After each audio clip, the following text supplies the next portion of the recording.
And on 360, polls have just closed in a key special election that could say a lot about Democrats' chances in the midterms. We got results as they come in over the course of this hour. Plus, President Trump and Defense Secretary Pete Hegseth speak out on the second strike of an alleged drug boat off Venezuela that reportedly killed 2 survivors clinging to the boat. This is more Republicans demand answers about what Hegseth knew.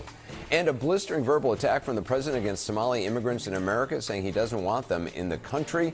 More on that. Good evening. Thanks for joining us. All eyes on Tennessee at this hour, where the polls have just closed in what, in theory, should not be a tight election, but what has nonetheless turned out to be much more competitive than expected, and a potential bellwether with national implications. By the way, just obviously a couple thousand votes coming in. Obviously, we don't know exactly where in the state they're from, but looking at real-time results coming in from the special election in Tennessee tonight, 57% right now for the Republican candidate, 41% for the Democratic candidate. Again, still early. It could, we emphasize, could have nationwide repercussions for President Trump and his allies, as well as for Democrats. The surprisingly competitive race is to fill the vacancy in Tennessee's 7th congressional district, which is a seat the GOP has held for more than 40 years. So we have a long way to go. We're up to 37%. This is what happens when you're watching live on election night. We just got our first votes in. You see the Democrat has taken a lead. Again, the Republican was ahead. Now the Democrat's ahead. We're still counting, but we're up to just shy of 40% of the vote. How did that happen? Well, it happened because, as I said, this is where Afton Bain has to run it up. Not just a margin like that, 85 to 15. If you round those, that's about half the vote. It's the raw numbers here as well. We continue to monitor the real-time election results coming from that special election in Tennessee tonight that's being watched closely by national political leaders, including President Trump right now. The Democratic candidate right now is in the lead, 52% to 46%. The race is unusually competitive. This is rarely seen before. Right now, the separation of, it looks like about a little under 4,000 votes or so. A reliably conservative state, Tennessee is, where the particular congressional seat that's up for grabs has been held by Republicans for more than 40 years. We continue to monitor early results in the Tennessee special election, which is a lot closer than history would suggest it should be. I want to go back to John King, the magic wall. So Republican Matt Van Epps is up by nearly 300 votes now.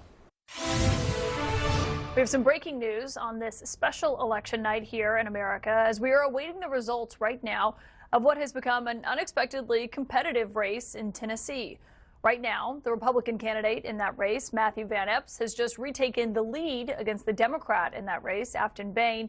This is the race to become the next representative of Tennessee's 7th congressional district. It's a district that President Trump won by more than 22 percentage points last November in what is usually a reliably conservative stronghold. The reason this matters tonight, is while we're talking about it as we come on the air, is because Democratic overperformances in several of those other key special elections, I should say, this year have put this race in the national spotlight. Republicans have been fighting to avoid a major upset and a gash into what is an already razor-thin majority here in Washington.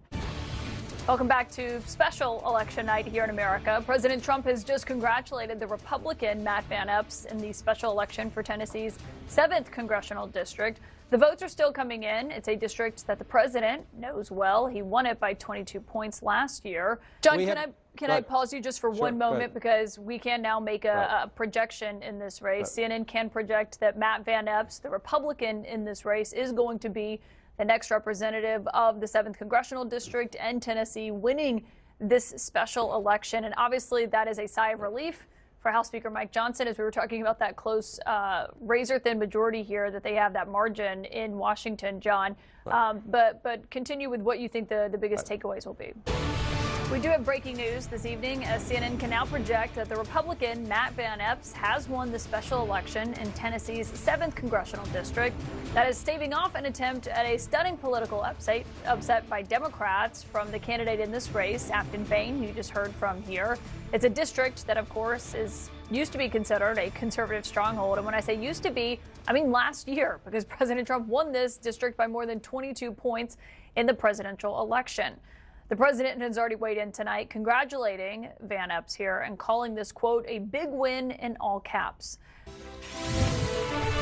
All right, so look, there are close calls, and then there are warning signs. And the lights may be flashing red at the GOP headquarters tonight. They're holding on to a critical congressional seat in Ruby Red, Tennessee. But the results hardly what they want heading into 2026, even for a special election. One that saw the Republican candidate Mike Van Epps win for the 7th congressional district. But he's only leading Democrat Afton Bain by 7 points. Yes, that is single digits. And this was not supposed to be a battleground district. The retiring Congressman Mark Green won it by nearly 20 points last year. And by the way, President Trump won it by 22 points.